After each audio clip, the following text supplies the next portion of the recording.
Good morning friends. और क्या हाल है। हम क्लास 11th का फिजिक्स कर रहे थे। इसमें डायमेंशन एनालिसिस का 6वां लेक्चर है।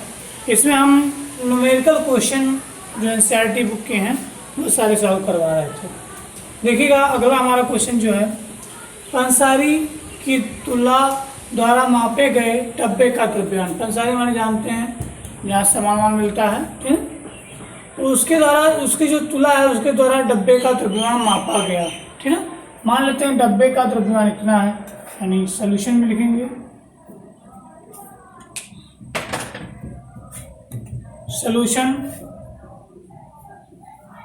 सॉल्यूशन क्या है आपका।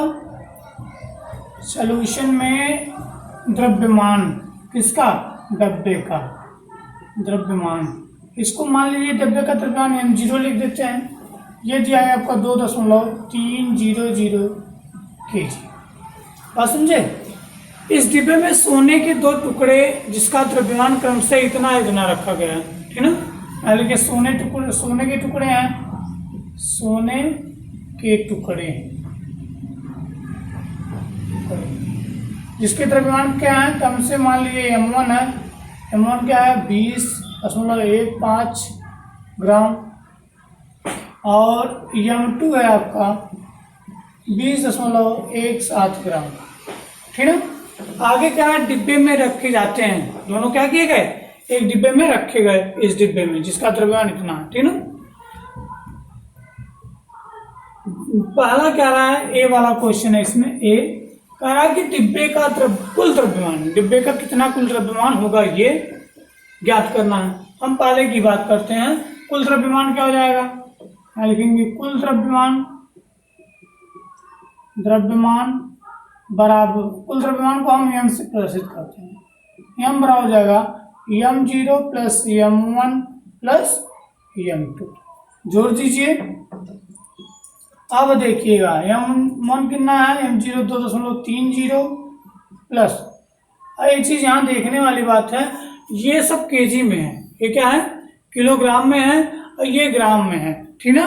तो जो ग्राम में है उसको भी हम किलोग्राम में बदल लेंगे, ठीक ना, तब उसके बाद सॉल्व करेंगे। क्योंकि समान मात्रक वाले ही को जोड़ा जाता है। आप जानते हो 1 किलोग्राम में 1000 ग्राम, 1 किलोग्राम में 1000 ग्राम, तो 1 ग्राम में 1/1000, तो ये हो जाएगा आपका, इसमें कर रहे हैं 20.5/1000। और जब 1000 से हम भाग देंगे तो 0.3 अंक किधर भागेगा, बाई साइड में भागेगा, तो हो जाएगा 0.02015 किलोग्राम हो जाएगा। बात समझे। अब इसी तरह से आप इसका भी कर देंगे, तो ये हो जाएगा आपका 20.17/1000। ये भी 0.3 अंक भागेगा इधर, तो 0.02017। ये क्या हो जाएगा, ये भी आपका केजी हो जाएगा। बात समझे। अब तीनों मान किलोग्राम में है, जोड़ लेंगे तो क्या हो जाएगा 2.300 प्लस 0.02015 प्लस 0.02017। सबको जोड़ेंगे, जो मान मिलेगा हमको किसमें मिलेगा, किलोग्राम में मिल जाएगा। अब जोड़िए, यहाँ देखिएगा 1 2 3 4 5 है, सब में 5 है लेकिन इसमें 3 है, तो 2 अंक और बढ़ जाएंगे। 7 5 12 2 1 2 1 3 0 0 नहीं 3, यहाँ 0 यहाँ 0 यहाँ 3 है, 3 हो गया। अब 2 2 4 2,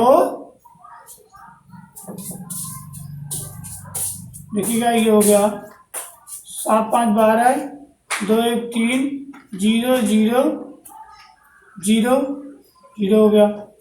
2 2 4 4 हो गया। 3 यहाँ पर है, 3 यहाँ पर, 3 यहाँ पर, 0.2। ये हो गया है आपका किलोग्राम, ठीक है। जो सार्थक अंक की संकलना करता है या व्यवकलन करता है, यानी जो नियम सार्थक अंक कहता है कि किसी द्रव्यमान में उसके दशमलव के बाद अधिकतम 3 अंक होने चाहिए। यानी किसी भी वस्तु के द्रव्यमान में, ठीक ना, दशमलव के बाद अधिकतम क्या होने चाहिए? 3 अंक होने चाहिए। ये सार्थक अंक का नियम कहता है, ठीक है ना। अब यहाँ लिख लेंगे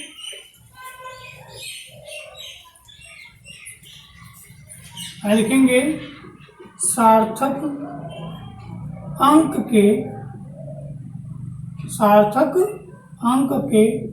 संकलन नियमानुसार, ठीक है ना, नियमानुसार द्रव्यमान में, ठीक ना, या कुल द्रव्यमान कह सकते हो, यहाँ लिख दो कुल द्रव्यमान में दशमलव के बाद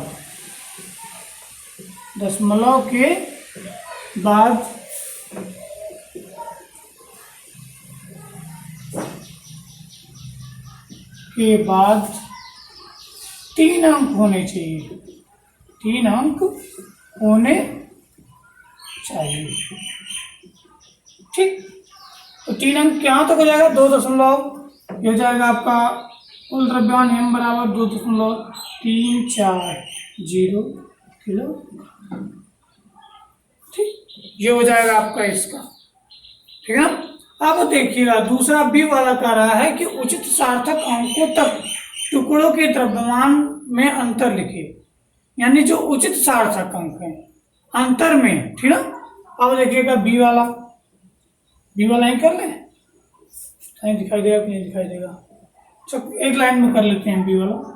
अंतर निकालना है तो m बराबर m1 माइनस m2, या m2 माइनस m1 कर दीजिए, m2 माइनस m1, ये जाएगा m2 कितना है 20.17 माइनस, ठीक है ना, ये हो जाएगा आपका 20.15। जब इसको घटाएंगे तो क्या हो जाएगा 2.0.20, ये क्या हो जाएगा ग्राम, ठीक।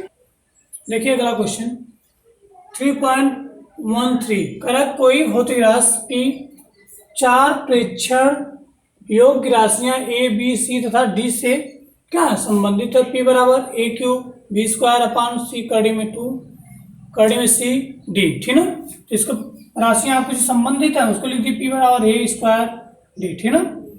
कह रहा है कि ए बी सी तथा डी की क्रम से प्रतिशत त्रुटियां 1%, 3%, 4% तथा 2% है, प्रतिशत है।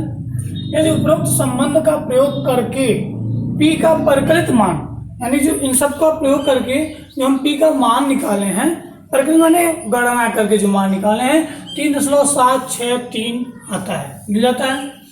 तो आप परिमाण का किस मान तक निकटतम करेंगे, यानी कितने अंक तक इसका मान हम शुद्ध मानेंगे, या उसका मान कितना माना जाए, कितने दशमलव के कितने निकटतम, ठीक है ना।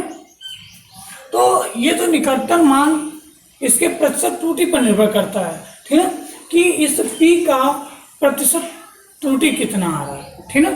अगर जितना ही प्रतिशत त्रुटि में उसका दशमलव रहेगा उतना ही इसका क्या हो जाएगा निकटतम मान निकल जाएगा, यानी उतने दशमलव के अंक तक उसका निकटतम मान प्राप्त किया जाएगा।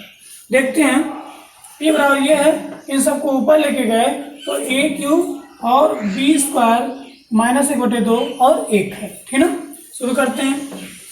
सबसे पहले हम इस p का जो भौतिक राशि p है इसका हम भिन्नात्मक मान निकालेंगे, ठीक ना। क्या निकालेंगे भिन्नात्मक मान, यहाँ लिखिएगा p के मान में भिन्नात्मक त्रुटि के मान में कौन सी त्रुटि भिन्नात्मक त्रुटि। तो भिन्नात्मक त्रुटि क्या हो जाएगा देखिएगा, ये हो जाएगा डेल्टा p अपान p बराबर, ये ऊपर गया तो 3 के साथ आ जाएगा 3 delta a upon a plus 2 delta b upon b minus, यहाँ माइनस है ना, -1/2 delta C upon C minus delta D upon D. ये तो इसका क्या हो गया, मान में भिन्नात्मक त्रुटि हो गई। अब अधिकतम भिन्नात्मक त्रुटि का कितना हो जाएगी, तो यहाँ लिखेंगे अधिकतम भिन्नात्मक त्रुटि, भिन्नात्मक त्रुटि, भिन्नात्मक त्रुटि। अधिकतम के लिए मैक्स लगाएंगे, मैक्स क्या हो जाएगा, डेल्टा पी बाई पी क्या हो गया, मैक्स बराबर 3 गुणे, अब डेल्टा ए बाई ए का भी मैक्स हो जाएगा, ठीक है ना, इसका भी वही delta A upon A plus 2 गुणे डेल्टा बी अपान बी।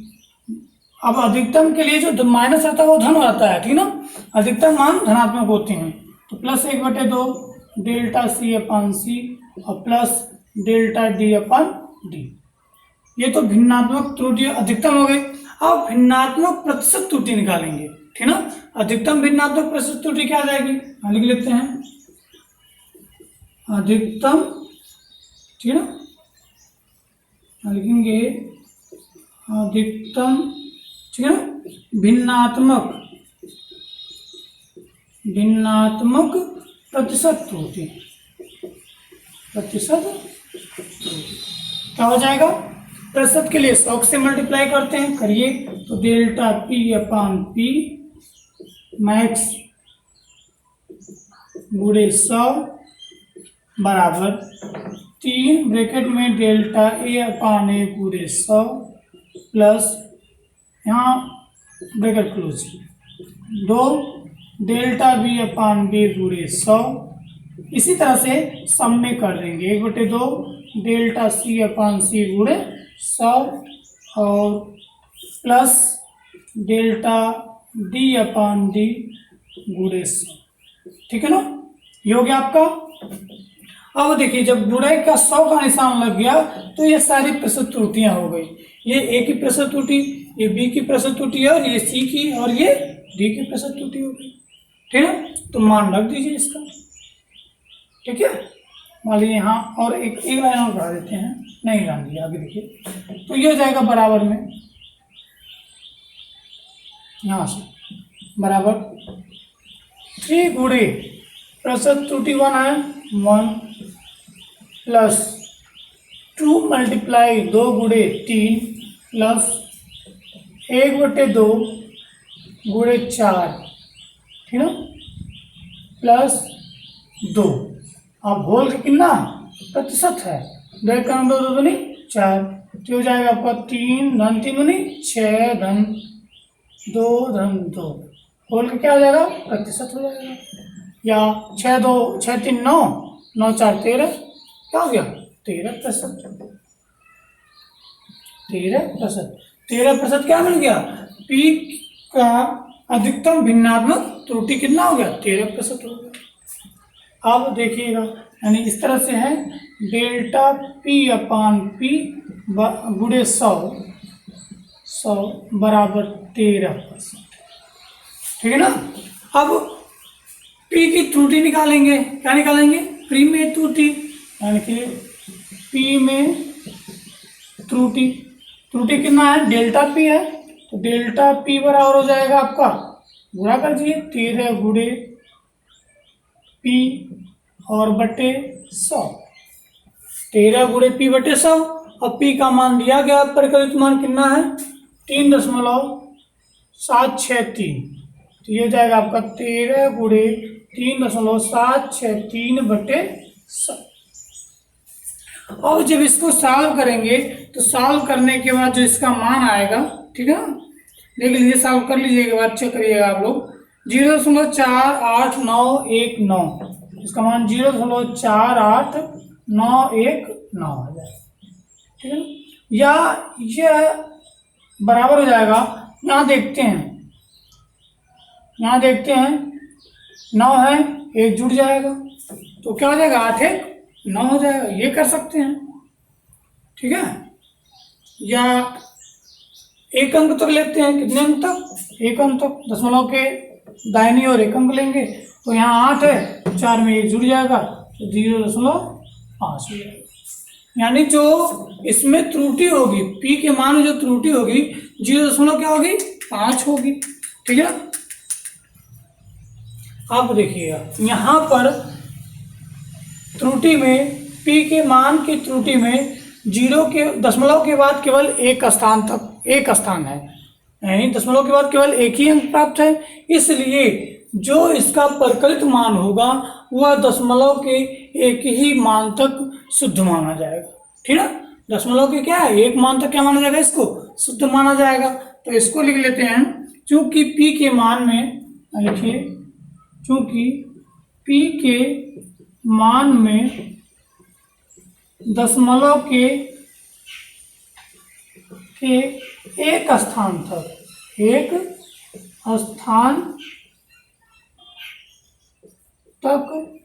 है ना, दशमलव के एक स्थान तक p का मान शुद्ध होगा या निकटतम होगा,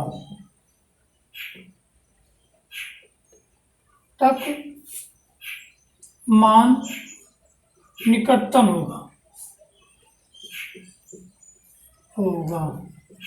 ठीक है ना, निकटतम के लिए इसका मान ये है p बराबर 3.763 है, तो इसका जो मान हो जाएगा आपका 6 है, 5 से बड़ा एक जोड़ देंगे 3.8, ठीक है ना, एक नोट कर लीजिए। और कह रहा है कि अंत में परिणामी भी निकालना था हमको, परिणामी का किस मान पर निकलूंगा, परिणामी मान निकाल लीजिए, लिखेंगे p का परिणामी, p का परिणामी क्या हो जाएगा p धन डेल्टा p, यानी जो उसकी त्रुटि है, तो p का मान 3.8 धन 0.5 जोड़ दीजिए, 8 5 13 3 1 4, ये हो जाएगा आपका इसका 4.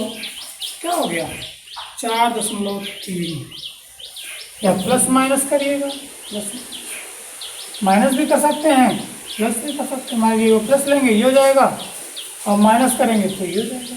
ठीक है, ये और ठीक, तो 8 में से 5